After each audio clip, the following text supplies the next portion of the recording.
الرحيم الحمد لله رب العالمين نحمده ونستعينه ونستهديه ونستغفره ونعوذ بالله من شرور أنفسنا ومن سيئات أعمالنا من يهده الله فلا مضل له ومن يضلله فلا هادي له نشهد أن لا إله إلا الله ونشهد أن محمدا عبده ورسوله اللهم صل على سيدنا محمد وعلى آله وصحبه أجمعين. InsyaAllah kita sama-sama membuka majlis kita pada malam ni dengan membaca surah Al-Fatihah. A'udzubillahi minasyaitonirrajim. Bismillahirrahmanirrahim. Alhamdulillahirabbil alamin, arrahmanirrahim, maliki yaumiddin. Iyyaka na'budu wa iyyaka nasta'in. Ihdinas siratal mustaqim, siratal ladzina an'amta 'alaihim ghairil maghdubi 'alaihim waladdallin. Amin. Amin amin amin ya rabbal alamin. Yang saya kasihi Tuan Imam, yang dikasihi Tuan Bilal dan seterusnya ahli-ahli jemaah, tetamu-tetamu Allah Subhanahu wa taala. Alhamdulillah, pada malam ni kita insya-Allah kembali lagi dalam siri As-Sirah An-Nabawiyah.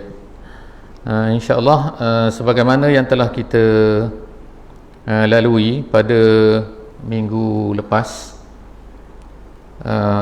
kita telah sampai kepada perjanjian Aqabah yang kedua, iaitu perjanjian yang dibuat di antara Nabi sallallahu alaihi wasallam dan juga 75 orang sahabat daripada Yasrib, daripada Al-Madinah Al-Munawwarah, daripada kaum Aus dan juga kaum Khazraj. Dan pertemuan itu ataupun perjanjian itu ataupun bai'ah tersebut telah diadakan di satu tempat yang bernama Aqabah, di Bukit Aqabah, iaitu letaknya sekarang ialah di Mina. Dan masa diadakan bai'ah tersebut, perjanjian tersebut ialah di tengah malam, iaitu sebelum subuh. Dan kemudian kita telah ceritakan juga pada sesi lepas bahawa ianya berlaku secara rahsia, dan seterusnya kandungan isi bai'ah tersebut adalah Nabi sallallahu alaihi wasallam meminta daripada orang-orang Madinah ni untuk membantu baginda Nabi sallallahu alaihi wasallam dan juga sanggup untuk mempertahankan Nabi sallallahu alaihi wasallam jika sekiranya Nabi ni berhijrah ke tempat mereka, iaitu di Yasrib. Jadi alhamdulillah mereka semua telah bersetuju untuk berbai'ah, berjanji, dan kemudian tiba-tiba syaitan, iaitu hantu ataupun jin yang berada di bukit tersebut telah mengetahui peristiwa tersebut. Lalu oleh kerana tak sempat nak beritahu kepada Abu Jahal dan juga grup-grup Mekah ni, lalu dia telah naik di atas satu bukit dan bertempik untuk memberitahu telah berlaku satu bai'ah.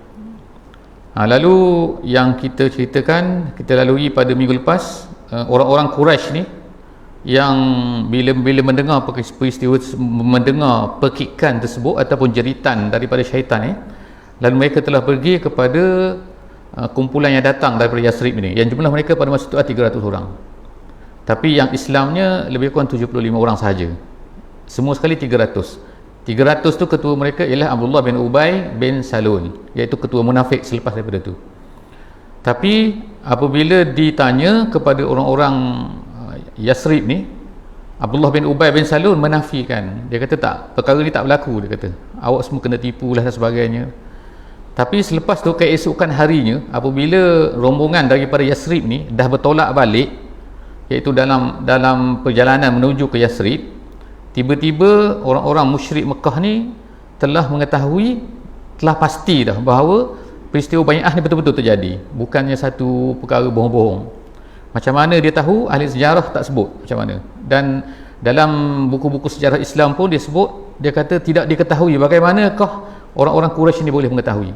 Lalu mereka telah mengejar rombongan Yasrib ni dan mereka dapat tangkap 2 orang, sebagaimana kita cerita minggu lepas. Tapi seorang terlepas, seorang yang kena tangkap, iaitu Sa'ad bin Ubadah. Sa'ad bin Ubadah ni adalah ketua kepada orang Madinah. Ketua orang Madinah atau ketua orang Islam di Madinah. Daripada 75 orang tu dia ketua. Bila dia ditangkap oleh Abu Jahal dan juga tentera-tentera Abu Jahal ni, Lalu dia telah diikat, dipukul dan kemudian dibawa ke Makkah Al-Mukarramah, ditunjukkan kepada orang Mekah ni. Inilah dia kepala Samsin ni, orang Madinah yang telah mari membuat perjanjian dengan Muhammad dan sebagainya. Setelah daripada beberapa lama diceritakan, datanglah Mut'im bin Adi, seorang yang bernama Mut'im bin Adi. Kita berhenti sini hari itu. Iaitu datang seorang Makkah, orang Makkah yang masyhur juga, iaitu nama dia Mut'im bin Adi. Mut'im bin Adi ni bila dia tengok Sa'ad bin Ubadah ni, dia berkata kepada orang-orang Quraisy, awak tahu tak siapa ni? Dia ni adalah Sa'ad bin Ubadah. Dia ni adalah ketua orang Madinah, ketua orang Yathrib, salah seorang daripada ketua kaum. Jadi dia kata, kalau kita buat macam ni kepada dia ni, nanti bagaimana kita nak pergi berniaga ke Syam? Sebab Madinah ni ataupun Yathrib ni terletak di antara Mekah dan Syam. Jadi kalau orang Mekah nak pergi ke Syam, mereka mesti melalui tepi Madinah. Jadi kalau mereka ni, kita buat apa-apa kepada mereka, nanti kalau apa-apa jadi, kalau mereka ni buat samsin tengah jalan tu, kan susah kita. Jadi oleh kerana itulah maka orang Mekah pun takut, dan mereka pun melepaskanlah Sa'ad bin Ubadah ni untuk balik. Jadi Sa'ad bin Ubadah pun baliklah semua ke Yathrib. Habis cerita tu. Jadi sekarang ni tamatlah cerita Aqabah ni, peristiwa Aqabah. Kita sampai sekarang ni, kita telah tengok bahawa dalam sirah Nabi sekarang, setakat yang kita dah baca ni, ada 3 kali hijrah telah berlaku kan. Yang pertama sekali hijrah ke Habasyah, yang kedua hijrah ke Habasyah, dan yang ketiga hijrah ke Al-Madinah Al-Munawwarah. Jadi ketiga-tiga hijrah ni kita bagi pada 2 iaitu hijrah ke Habasyah dan juga hijrah ke Madinah, ke Yathrib. Apa beza di antara kedua-dua ni? Ada banyak beza ulama-ulama sirah sebut. Yang pertama sekali ialah hijrah ke Habasyah ni, ialah Habasyah ni tempat di Afrika, Mekah ni Arab, jadi Habasyah ni Afrika. Keadaan dia berbeza, bahasa dia berbeza, adat resam dia berbeza, tradisi berbeza, semua berbeza, warna kulit pun berbeza, bercakap pun tak faham. Ini apa? Habasyah. Jadi oleh kerana tu, hijrah ke Habasyah ni ialah bukan hijrah untuk membuat tapak baru, bukan tapak baru Islam, bukan. Maknanya Nabi SAW sendiri pun tidak hijrah. Sebab apa? Sebab Habasyah ni tak sesuai untuk jadi sebagai tapak untuk kembangkan Islam. Yang keduanya, di Habasyah ni orang Islam hanya bergantung kepada seorang saja, iaitu Najasyi. Najasyi dia bukan kepada sekumpulan, dia bukan ramai. Jadi bila bergantung kepada Najasyi ni macam apa ni, duduk tepi, kita kata kalau dia kena rampas kuasa lah, kena dijatuhkan, kalau dia matilah, akan jadi masalah kepada orang Islam. Jadi oleh kerana itulah Nabi SAW tak ada plan pun nak buat Habasyah ni sebagai satu tempat untuk sebagai tapak baru untuk kembangkan Islam. Hanya tapak sebagai untuk macam nak kata backup je, backup plan kalau ada, kalau apa-apa terjadi kepada orang Mekah ni. Sebab pada masa tu yang berhijrah ke Habasyah dengan yang tinggal di Mekah ni separuh di Mekah, separuh di Habasyah. Jadi Habasyah ni kalau apa berjadi kepada orang Mekah ni, kalaulah kata kena bunuh ke dan sebagainya, maka ada lagi Habasyah ni orang Islam yang akan kembali semula, yang akan start buat baru Islam ataupun sebarkan Islam. Tu adalah perbezaan. Tapi Madinah ni berbeza. Madinah ni kita tengok, Yathrib ni kita kata kepada masa tu ialah mereka ni yang berhijrah ke Madinah Al-Munawwarah ni, dia berbeza kerana apa? Dia mula dengan perjanjian Aqabah, dia ada perjanjian maknanya. Dan yang keduanya, mereka ni ramai, 75 orang. 75 orang tu yang datang buat haji. Yang tak datang buat haji tu ramai lagi yang berada di Madinah tu. Maknanya ramai orang Islam yang sanggup untuk mempertahankan baginda Nabi SAW di Madinah. Jadi oleh kerana itulah selepas daripada peristiwa Aqabah ini, Nabi SAW dah hampir rasa ada satu kekuatan baru ni. Kenapa? Kerana tiba-tiba dalam masa 2 tahun beratus orang telah masuk Islam di Yathrib ni. Jadi Nabi SAW pun mula berkata kepada para sahabat, wahai para sahabat semua, sekarang hijrahlah kamu ke Yathrib. Jadi ini adalah satu arahan sebenarnya kalau tengok dalam sirah. Sebab bukannya makna sunat muakkadah, bukan. Siapa nak pergi-pergilah, siapa tak nak pergi tak apa. Tak, bukan tak apa. Semua orang kena pergi. Semua orang kena hijrah. Jadi hijrah ni satu benda besar lah. Sebab itulah hijrah ke Madinah ni adalah Sayyidina Umar radhiyallahu anhu menjadikan peristiwa ni sebagai bermulanya tahun kalender hijrah. Sebab bagi dia, sebab hijrah lah maka bermulanya satu era baru lah. Dulu lain, di Mekah ni lain. Di Mekah ni orang Islam ni ditindas, orang Islam ni kena macam-macam. Tapi di Madinah ni dia dah jadi berbeza. Bila kita tengok, bila Nabi SAW sampai ke Madinah je, terus Nabi SAW dilantik menjadi presiden, menjadi raja, menjadi ketua, menjadi Perdana Menteri, menjadi apa-apalah, menjadi orang yang paling berkuasa di Madinah Al-Munawwarah. Jadi makna satu benda yang pelik lah. Jadi oleh kerana itu semua adalah kurniaan Allah Subhanahu wa taala. Jadi sekarang ni Nabi SAW pun menyuruhlah semua sahabat untuk berhijrah. Jadi banyaklah peristiwa-peristiwa hijrah para sahabat ni ke Madinah yang akan kita tengok sebentar lagi insya-Allah. Jadi yang tinggal ni sekarang ni adalah, yang pertama sekali yang tinggal di Mekah ni hanyalah 3 orang, iaitu Nabi, Abu Bakar dan juga family dia, dan juga Sayyidina Ali. 3 orang saja. Mereka semua ni nak berhijrah, tapi Nabi kata tunggu. Jadi macam ada something lah ni Nabi cakap ni, macam ada plan dah ni. Bila Nabi kata tunggu, jangan kamu 3 orang tak boleh, kamu 2 orang tak boleh, dengan family masing-masing, dengan family lah, maknanya Abu Bakar ni dengan family dia. Family dia ialah anak dia, iaitu Abdullah, kemudian anak dia lagi iaitu Asma, dan yang ketiga anak dia ialah Aisyah. Tu anak dia, anak 2 perempuan, anak 1 anak lelaki. Jadi kemudian ada lagi orang tidak boleh berhijrah, iaitu orang-orang yang dipanggil orang-orang yang ditahan. Maknanya orang nak berhijrah tak boleh. Sebab apa? Ada kena penjara, ada yang kena ikat, ada yang kena macam-macam, ada kena ni lah, maknanya ada masalah. Jadi pada masa tu ulama-ulama menyatakan adalah hukum hijrah pada masa tu, iaitu daripada Mekah ke Madinah adalah wajib. Jadi semua kena hijrah, dan semua orang pada masa tu masalahnya ialah bukan mudah nak hijrah ni. Nombor satu, hijrah ni dia bukan pergi makan angin ke KK ke Miri ke KL ke, bukan. Dia bukan makna pergi tu nak balik, tau. Pergi tu makna one way lah kita kata. One way ticket. Tak ada tiket balik lah, tak ada. Dia kira pergi tu, kira tak ada apa-apa lah. Kira Mekah ni bye-bye lah. Makna tak datang lah, tak balik semula. Tu kena ada dalam apa ni, dalam pemikiran masing-masing kena ada macam tu. Kalau tak ada pemikiran macam tu, tak boleh pergi. Kalau masa kecil nak pergi je makan angin di Madinah, lepas tu nak balik semula, kalau ada tak boleh. Tu pemikiran yang diletakkan. Tu yang pertama. Yang keduanya, semua orang berhijrah ni tak boleh bawa barang. Masalah dia. Dia semua orang yang berhijrah pada masa tu hanya dikatakan hanya beberapa orang saja yang berani hijrah terang-terangan. Kita akan cerita sekejap lagi. Semua orang, majoritinya hijrah secara senyap-senyap. Senyap-senyap ni sebab apa? Sebab jalan semua dah kena blok ni. Semua kata kalau kita sekarang lorong tikus ni. Lorong tikus, bukan lorong tikus. Tapi maknanya sebab apa? Sebab jalan-jalan utama semua dah ni. Siapa yang blok ni? Ni Abu Jahal and the group dia ni, dia dah tunggu semua. Jadi kena lalu jalan tikus. Jalan tikus pula tengah malam. Tak boleh main. Nasib baik tak ada drone ke apa pada masa tu. Kalau tak susah juga. Jadi mereka ni senyap-senyap pergi. Jadi ceritanya oleh kerana tu, kalau dah senyap-senyap pergi, macam mana nak bawa harta? Masing-masing bawa, orang kata selai sepinggan ni. Selai sepinggan saja. Jadi sebab itulah susah kena berpisah dengan family. Sebab setengah-setengah tu anak tinggalkan mak, tinggalkan ayah. Setengah tu ayah tinggalkan anak. Setengah tu isteri tinggalkan suami. Setengah tu suami tinggalkan isteri. Semua tu kena pecah semua.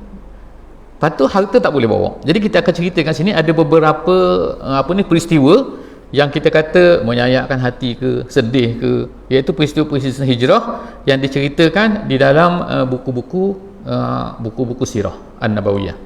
Yang pertama sekali ialah yang berlaku kepada seorang sahabat bernama Abu Salamah, nama dia Abu Salamah. Dia ni Abu Salamah ni, isteri dia nama Ummu Salamah. Dia main Arab ni main tak tahulah nama sebenar dia apa, tapi dia Abu Salamah seolah macam dia ni ayah kepada Salamah. Macam itulah isteri dia, nama dia Ummu Salamah. Mungkin anak dia nama Salamah lah kot, wallahu alam. Kadang-kadang betul, kadang-kadang tak betul.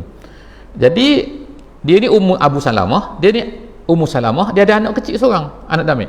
Anak Damit tu berapa tahun dia tak sebut. Tapi anak tu masih dalam masih dalam dukung panggil. Masih didukung lagi.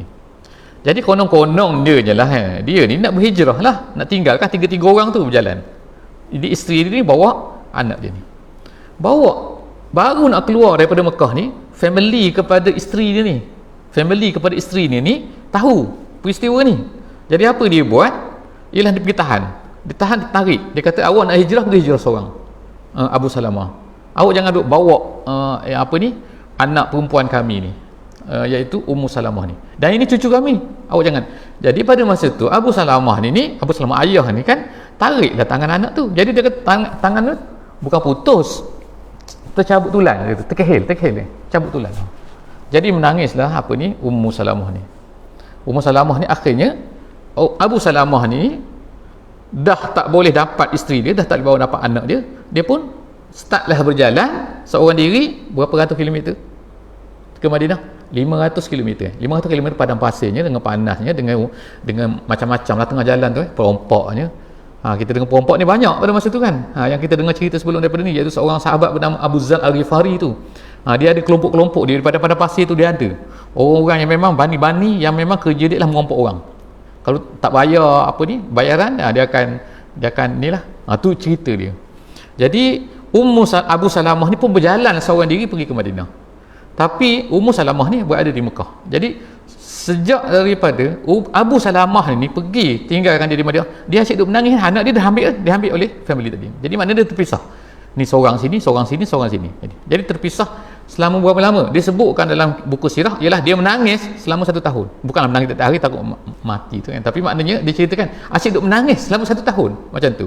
Last sekali dia punya last sekali family dia ni kesian tengok dia ni. Kesian tengok dia duduk menangis kan, duduk teringat kepada suami. Jadi maknanya berpisah dengan suami selama 1 tahun, tak tahu nak jumpa bila. Jadi akhirnya dia kata, kalau macam tu ambil anak kau ni, hau pergi. Kata, nak pergi macam mana sekarang ni? Dia dengan anak dia, 2 orang nak berjalan, nak pergi ke Madinah, 2 orang. Tapi oleh kerana kuatnya semangat nak ceritanya para sahabat yang pada masa tu, mereka ni dia akan pergi, walaupun 2 orang pun, dia dengan anak dia pergi tengah-tengah padang pasir tu. Perjalanan dia ambil masa, bukan naik speed train ke kan, bukan naik bas ke, bukan naik apa kan.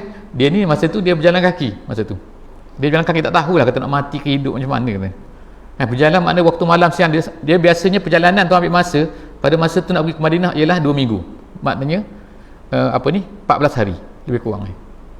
Nabi kita sallallahu alaihi wasallam berhijrah selama 12 hari. Biasanya perjalanan 14 hari. Jadi dia berjalan sampailah ke satu tempat, nama dia ni, berjalan berapa orang tadi? 2 orang. Ummu Salamah dengan anak dia.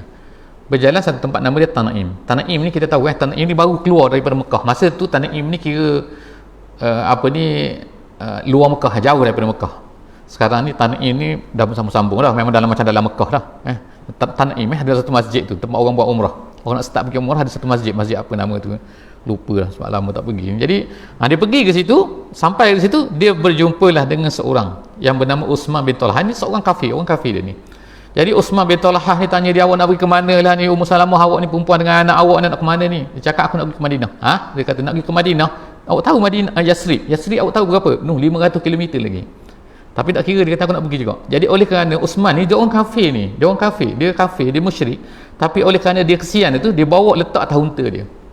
Dia suruh Ummu Salamah ni naik atas unta dia, bawa heret unta tu sampai ke Yasrib tu selama 2 minggu mana dia berjalan dengan anak dia tu. Sampai ke sana, bila dah sampai nampak kota Yasrib tu, dia pun beritahulah, tu dia Ummu Salamah tu, awak nampak tu, itulah dia Yasrib.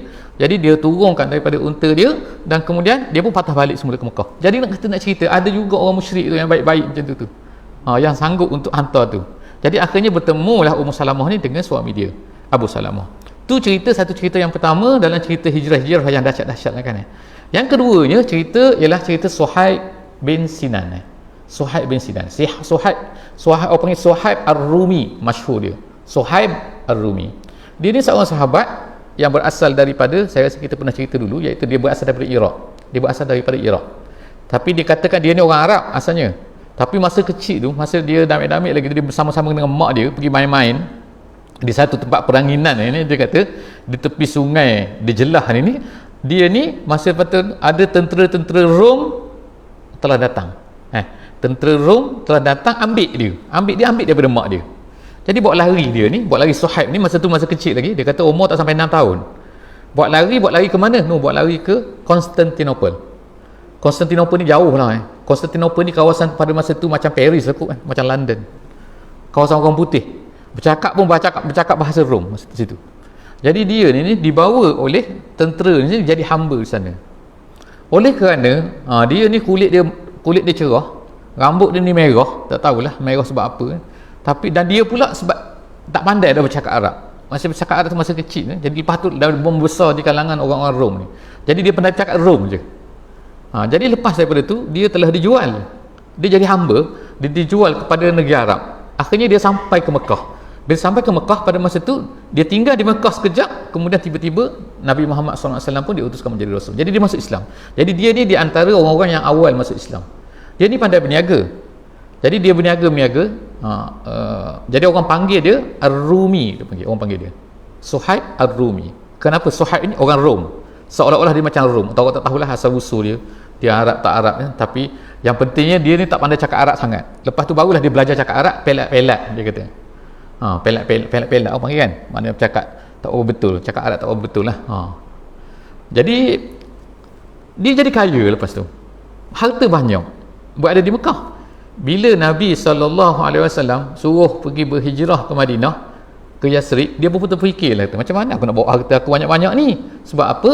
Nak hijrah semua kena cara rahsia. Jadi akhirnya dia tanam harta di satu tempat.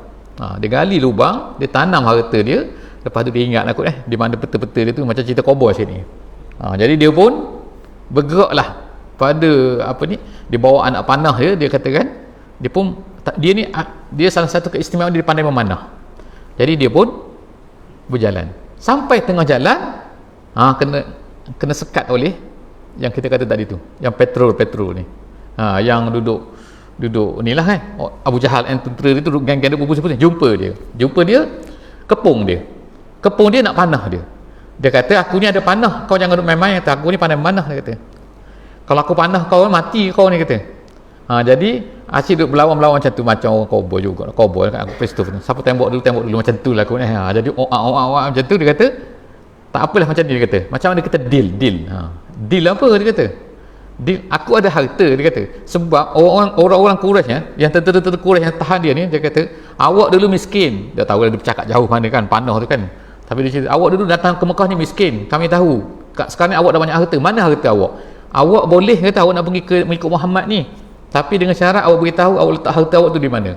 Dia ni, maknanya orang Quraisy ni pun, tentera-tentera ni pun makan rasuah juga, nak katanya kan. Jadi akhirnya dia pun rasuah lah, kita nak kata rasuah lah kita nak kata, iaitu apa dia kata, okey, dia kata, kami lepaskan kamu ceritakan, okey lah, dia kata, aku akan beritahu di mana harta aku dengan syarat kau lepaskan aku. Jadi dia pun cerita harta di mana. Tak tahulah cerita dia macam mana dia pergi cari harta tu betul, dia menipu, wallahu alam, tak tahu. Tapi yang pentingnya ialah harta dia tu habis. Dia lepaskan, dia pun berjalanlah menuju ke Yasrib. Jadi pada masa tu dia ni siapa ni yang kita kata tadi, Suhaib ni dia ni berhijrah ketika Nabi SAW baru saja pergi berhijrah. Maknanya lebih kurang, dia tak berapa jauh di belakang. Jadi masa Nabi sampai ke Madinah, masa tu Nabi baru sampai di Quba. Nabi ni bila dia berhijrah, dia berhenti dulu di Quba. Quba ni dulu, Quba dengan Madinah tu lain. Sekarang ni Quba dengan Madinah ni macam dekat lah, lebih kurang kan. Tapi dulu tu di lain tu, Quba tu lain, satu kampung lain, Madinah tu kampung lain. Jadi Nabi pada masa tu, Nabi berada di Quba. Dia sampai, bila sampai kepada Nabi, dia tak bercakap Assalamualaikum, Waalaikumsalam, cakap je. Nabi kata kepada dia, Rabihal baik, kata, untung awak bisnes. Dia kata, bisnes apa pula? Dia kata macam tu lah, macam terkejut lah dia, mana Nabi tahu dia ni apa yang untung ni, apa yang, sebab bukan ke kau macam telah cerita dia, kau telah dengan orang kafir Quraisy. Macam mana Nabi tahu? Nabi kata, aku telah diberitahu sebelum kamu sampai. Jadi maknanya apa yang telah berlaku pada dia tu, maknanya itulah keuntungan kita tu. Bisnes yang paling untung sekali adalah bisnes kau lah. Bisnes iaitu terpaksa jual semua harta kau ni, terpaksa beri kepada rasuah tadi, kita kata rasuah kepada orang untuk lepaskan dia. Kalau tak, kau tak boleh datang lah, kau kena bunuh kan. Itulah cerita Suhaib bin Sinan.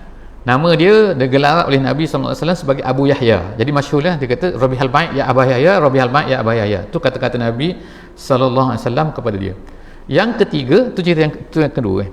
Ini cerita-cerita hijrah lah yang diriwayatkan. Yang ketiganya ialah kisah yang berlaku kepada Sayyidina Umar radhiyallahu anhu. Jadi kita sebutkan bahawa Sayyidina Umar ni, semua orang ni berhijrah adalah secara rahsia, kecuali seorang saja. Seorang ni iaitu Umar lah. Umar ni orang berani, dia ada pedang dia bawa pedang dia tu, dia pergi, bila dia nak berhijrah, dia pergi duduk di Kaabah tu. Apa dia cakap? Dia cakap macam ni, saya baca dia punya teks dia. Ya ma'syarul Quraisy, hoi orang Quraisy semua, di Kaabah ni, maknanya orang semua tu tengah dengar dia cakap dia. man arada an, dia kata, taskuluhu ummuh au yutammima waladahu au turammilu zaujatah falyulkini wara'a hadzal wadi. Maksud dia kata gini, hai Quraisy semua, siapa yang nak mak dia kehilangan dia, tu cerita nak bergaduh tu, dia kata siapa yang mana nak mak dia ni kehilangan dia, ataupun nak menyatimkan anak dia, ataupun nak menjandakan bini dia. Maksudnya apa tu? Maksudnya siapa nak mati lah tu kan. Siapa nak mati, dia kata falyulkini wara' hadzal wadi, mari jumpa aku kat sana tu. Tu dia tunjuk ke tempat tepi Kaabah tu. Jadi maknanya ini memang apa ni, challenge betul ni. Jadi orang Quraisy ni pada masa tu semua takut masa nama dia bawa pedang, dia tu tunjuk macam tu. Sebab dia kata sekarang ni aku nak pergi ke Muhammad sekarang ni, aku nak pergi ke Yasrib sekarang ni.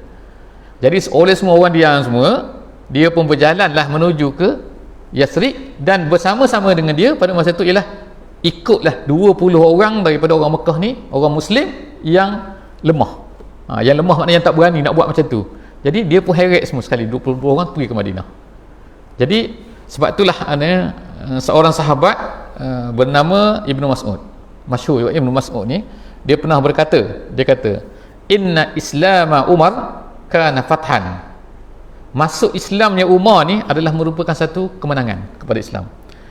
Wa inna hijratahu kana nasran. Hijrahnya dia ni adalah satu kemenangan yang besar. Yang tadi pembukaan, ini kemenangan yang besar. Yang ketiga, dia kata wa inna imaratahu kana rahmah, dan pemerintahannya, sebab Sayyidina Umar selepas tu jadi apa ni?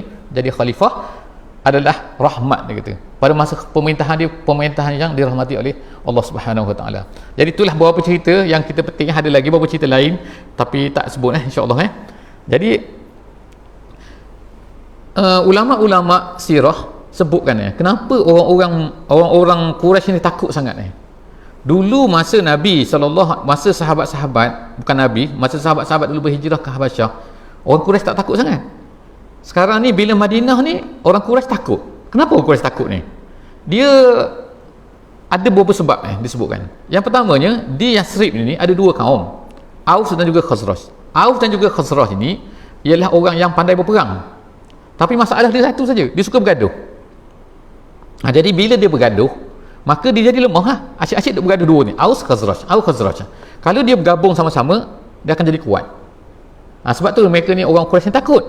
Sebab kalau Muhammad ni pergi ke Yasrib, ertinya Muhammad ni dapat satukan Aus dan Khazraj. Bila Aus ni, itu bahaya, dia kata. Itu yang pertama lah Aus dan Khazraj ni sebab apa dia berperang tu? Sebab dia ada Yahudi situ. Yahudi ni kerja dia ialah divide and rule lah. Orang panggil divide rule. Dia suka berpecah. Orang pecah, jadi orang perlu pada dia. Macam tu lah kan. Kalau dah kuat, orang lawan dia balik. Tu yang pertama. Yang keduanya ialah sebab dia ini masalah kabilah sikit. Orang Aus dan Khazraj ni dia daripada Bani Qahtan, dia panggil. Kalau orang Mekah ni nama dia Bani Adnan. Dia keturunan daripada Adnan. Yang ni keturunan Qahtan. Qahtan Adnan ni dia tak boleh, dia suka bergaduh. Orang Arab tu sifat dia daripada dulu lagi suka bergaduh dari segi kabilah. Sebelum Islam Yang ketiganya, Yasrib ni duduk tengah-tengah, kita sebut tadi. Duduk tengah-tengah di antara ni Mekah dan juga Syam. Syam sebelah atas kalau peta sekarang lah. Mekah di bawah, Yasrib di tengah-tengah. Dia orang nak bisnes, dia melalui sini. Kalau Islam kuat di sini, jaga dia susah nak pergi bisnes. Setiap tahun dia kata perniagaan orang Mekah ke Syam adalah lebih kurang 1/4 juta dinar. 1/4 juta dinar. Satu dinar berapa? Satu dinar berapa je? Dekat dengan 200 apa ni? 200 Brunei dolar. Satu dinar, dia ni 1/4. Maknanya kita kira lebih kurang 4 juta lah gitu. Betul ke tak saya tu? Bukan 4 juta. Wallahu a'lam bissawab. Tak tahu. Kira ni jadi lebih kurang tu 1/4 juta dinar, dia kata. Bisnes dia orang. Jadi kalau mis ni teruk dia, dahsyat dia. Tu yang keempatnya, di Madinah ni ada Yahudi. Kalau orang Yahudi ni hebat dia apa orang Yahudi? Memang Allah Ta'ala beri orang Yahudi ni hebat daripada dulu lagi, zaman-zaman Nabi dulu. Iaitu nombor satu, dia cerdik. Cerdik menipu, cerdik tak menipu tak tahu, tapi dia cerdik. Lepas tu dia kaya. Lepas tu yang ketiganya, dia pandai buat senjata. Ni sejak zaman ini lagi. Jadi maknanya sampai zaman sekarang kita tengok, oh Yahudi ni memang ada kelebihan ni, kelebihan cerdik dia nya, walaupun dia sikit tapi dia cerdik. Lepas tu dia pandai menipu, pandai tak. Lepas tu dia ni pembuat senjata. Jadi senjata dia banyak. Kalau kita baca nanti sirah Nabi SAW, masa Nabi SAW tawan tempat mereka, kubu mereka kan, jumpa senjata tu disimpan dalam kubu-kubu mereka tu kan, beribu-ribu. Pedangnya dengan panahnya dengan tombak pada masa itulah. Zaman sekarang ni memang dia lah kan kontrol senjata juga kan. Mana sebab tu dia sedap sangat tu. Ada nuklear, ada tak nuklear, macam-macam sekali. Itu ceritalah kenapa orang-orang Mekah ni sangat-sangat takut kepada kalaulah orang Islam ni berhijrah. Kalau dulu tak apa, dari Afrika, Habasyah ni tak ada apa-apa, jauh sana kan, tak kacau kita sangat jadi oleh kerana itulah maka apabila orang Quraisy ni dah tengok dah bahawa orang Islam ni dah nampaknya dah dahsyat ni, tengok sebab apa, bangun pagi tengok yang ni dah hilang dah, bangun pagi tengok ini hilang pula dah, ini hilang maknanya pergi ke mana ni, tak ada pergi ke mana dah ni, dia ni Islam pergi ke ikut mana ke Yasrib ni. Jadi oleh kerana itulah maka berlakulah permusyawaratan tergempar, mesyuarat apa ni luar biasa ke, mesyuarat apa pun kan ya, iaitu pada hari Khamis 26 hari bulan Safar. 26 hari bulan Safar, hari Khamis, lalu orang-orang Quraisy pun bertemulah di satu tempat iaitu Darun Nadwah. Darun Nadwah tu tempat di Mekah tu, iaitu tempat mesyuarat lah tepi dengan Kaabah tu. Dan orang-orang pada masa itu dia kata Bani Hashim tak dibenarkan masuk. Orang yang boleh masuknya dalam mesyuarat ni ialah orang-orang yang penjahat-penjahat saja. Orang samsing, orang jahat, inilah penentang-penentang Muhammad je. Kemudian kalau tak Islam pun, kalau dia Bani Hashim tak boleh masuk. Sebab apa? Ni dikhawatiri akan bocorkan rahsia ni. Apa perbincangan dia? Jadi banyaklah perbincangan dalam tu. Mereka dah buat cadangan, mana selesaikan masalah kita ni, macam mana ni masalah ni. Geng-geng Muhammad semua dah pergi ke Yasrib ni. Jadi apa plan dia? Macam-macam lah timbul pada masa tu. Ada satu cerita dalam buku-buku sirah ialah pada mereka sedang bincang tu, datanglah seorang tua, dia kata seorang tua daripada Najd. Jadi orang tua Najd tu tanya, kamu ni duk bincang apa, dia pun bagilah cadangan dia. Tapi setengah riwayat lain kata peristiwa ni tak ada, tapi tak apalah, kita cerita kan. Yang pentingnya ada cadangan nombor satu ialah kita kurung je Muhammad ni. Tu cadangan nombor satu. Tapi orang lain pula bantah pula, dia kata kalau kita kurung Muhammad ni di Mekah kan, nanti pengikut-pengikut dia datang nanti kan, dia congkel ke pun, dia penjara kan, dia ambil penjara, bebaskan, susah pula kita. Last sekali ialah Abu Jahal lah yang buat idea dia yang paling berenah sekali. Dia kata kita bunuh. Tapi bila bunuh, orang Arab ni dia ada satu pegangan dia pula, iaitu kalau bunuh nanti dia akan kena ada kisos, dia akan bunuh balas. Jadi Bani Hashim, mereka kata Bani Hashim takkan nak biarkan anak saudara mereka ni dibunuh macam ni saja, mesti mereka akan lawan balik, sebab ini isu bunuh ni. Jadi oleh kerana itu macam mana, Abu Jahal kata aku ada cadangan, iaitu kita cari kutip semua ni 40 orang, kita pergi bunuh serentak. Kata bila bunuh serentak, takkan dia nak bunuh 40 orang, ikut cadangan dia, ikut hukum Mekah punya style ni, hukum Mekah, iaitu seorang, kalau ramai tak boleh bunuh, kerana bunuh seorang. Akhirnya dia pun setuju semua, yes kau betul. Ini ada kata cerita pada masa ni yang seorang tua tu datang tu, orang tua tu sebenarnya syaitan. Dia kata al-ra'yu hazar ra', dia kata pendapat ni yang paling best sekali, ini paling bagus, pendapat lain ni tak jadi. Jadi akhirnya dia pun setuju sekarang ni carilah 40 orang. Ni hari apa tadi? Hari Khamis. Hari Khamis. Sekarang malam Jumaat. Jadi projek ni nak buat bila ni? Malam Jumaat ni. Malam ni buat terus dia tak main tunggu-tunggu lah kan, sebab takut bocor rahsia. Jadi buatlah.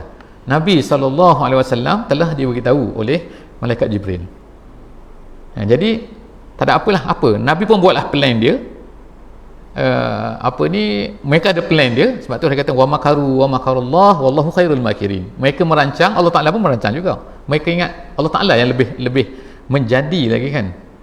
Perancangan Allah, perancangan mereka ni apa sangat Jadi pada malam tu lah maka berlakulah apa nak plan Nabi. Jadi kita cerita sini plan Nabi SAW. Dia kata Nabi pun datang selepas daripada tu, on the spot tu, bila mereka dah putuskan tu di Darun Nadwah tu, terus malaikat Jibril beritahu pada Nabi terus pergi kepada jumpa Abu Bakar.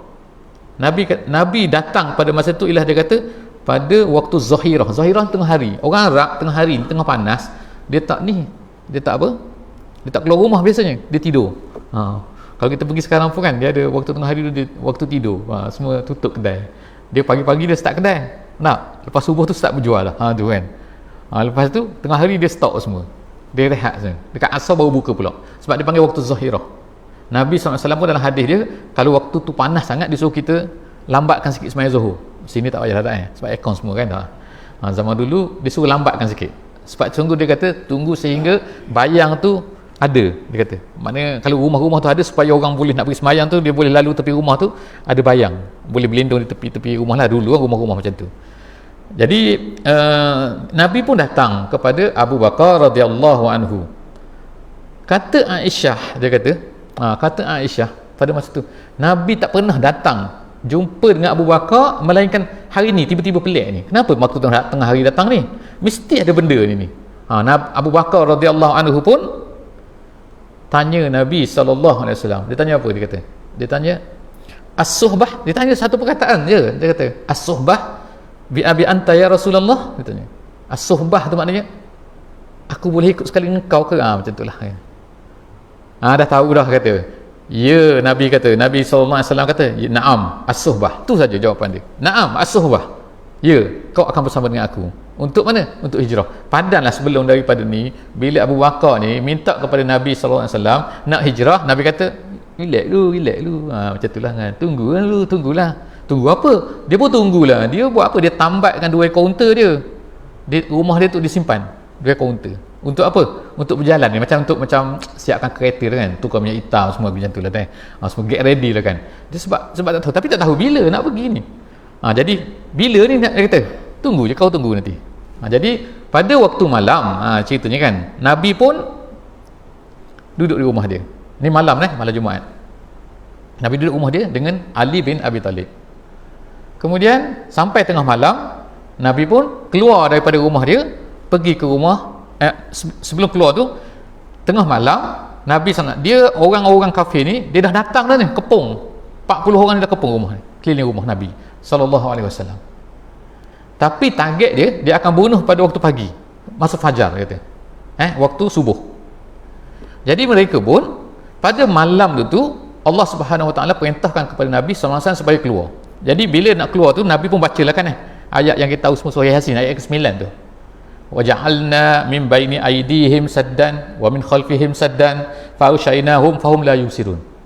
Maksud ayat tu ialah, dan kami jadikan di depan mereka ni ada seolah macam benteng, macam penutup. Di belakang mereka pun penutup. Wa min khalfihim saddan fa ushaynahum, kami tak nampakkan kamu ni, fahum la yubsirun, mereka tak nampak, la yubsirun. Jadi Nabi SAW kata ambil pasir, letak atas kepala tu. Jadi bengong semua pada masa tu. 40 orang tu duduk bengong tu. Tak tahu apa-apa kan. Jadi Nabi letak sebiji pasir sikit. Mereka duduk tidur macam tu. Ngelamun, tak tahu tidur tak tahu kan.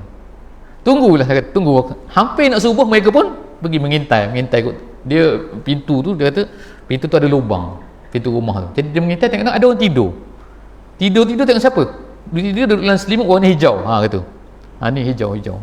Bukan kita pasal hijau, tapi macam mana dia sebut dalam hadis tu, dia kata Sayyidina Ali rupanya. Dia pergi buka, tengok Sayyidina Ali. Allah, Sayyidina Ali, bukan Muhammad. Kalau dia pergi tikan tu mati tu Ali tu kan. Tapi Ali tu, Sayyidina Ali radhiyallahu anhu, dia kata pada malam tu lah aku ni tidur paling seronok sekali, paling nyenyak ada. Paling nyenyak. Sebab apa? Sebelum daripada ni aku tak pernah nyenyak macam tu. Nyenyak mana? Kita ni kalau kita takut, kita tak nyenyak lah. Main orang nak kepung orang kepung kita, tiba-tiba kita tidur situ kan. Boleh tidur ke nyenyak? Kenapa Sayyidina Ali ni sampai dia kata macam tu pada malam tu? Aku paling nyenyak tidur, dan sejarah aku itu pada malam tu. Kenapa? Soalan dia insya-Allah kita akan jawab minggu depan insya-Allah. Setakat tu sajalah insya-Allah. Cerita kita baru separuh pengempungan insya-Allah. Moga-moga Allah Ta'ala panjangkan umur kita lagi lah insya-Allah. Boleh berjumpa lagi untuk mengikuti sirah seterusnya. Aku qouli hadza wa astaghfirullahalazim li wa lakum. InsyaAllah kita tangguhkan majlis kita pada malam ni dengan sama-sama membaca surah Wal Asri. Bismillahirrahmanirrahim. Wal asri innal insana lafi khusr illa allazina amanu wa amilus solihat tawasau bil haqqi wa tawasau bis sabr. Assalamualaikum warahmatullahi wabarakatuh.